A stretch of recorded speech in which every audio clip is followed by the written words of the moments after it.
এটা আমাকে মনে রাখতে হবে। 1971 সালের পর কায়েদে আজম মোহাম্মদ আলী জিন্নার নামে আমার হল পরিবর্তনের নাম হলো কেন? জিন্না অ্যাভিনিউর নাম পরিবর্তন হলো কেন?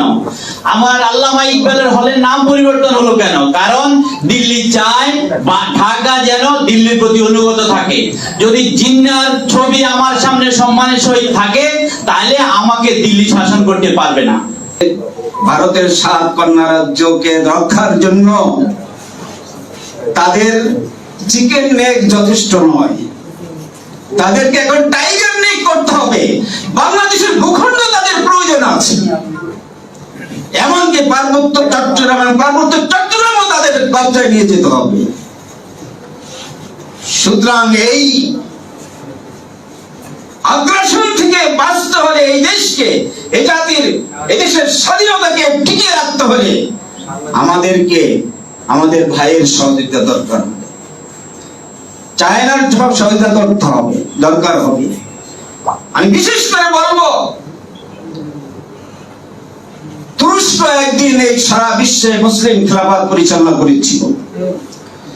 তোমরা মুসলমানদের স্বার্থের পিছনে তোমাদেরকে সবচেয়ে প্রথম এগিয়ে আসতে হবে। আজকে কাশ্মীর, আজকে ফিলিস্তিন, আজকে সিরিয়া এবং বাংলাদেশের উপর যে আধিপত্য বিস্তার করার জন্য সাম্রাজ্যবাদী শক্তি সেন দৃষ্টি নিক্ষেপ করেছে, এই মোকাবেলায় তোমাদেরকে মুসলমানদের স্বার্থে আগে আসতে হবে। আজকে আমরা যে স্বাধীনতা অর্জন করেছি 5ই আগস্ট, এই আগস্টের একটি স্লোগান ছিল দিল্লি না ঢাকা, ঢাকা ঢাকা।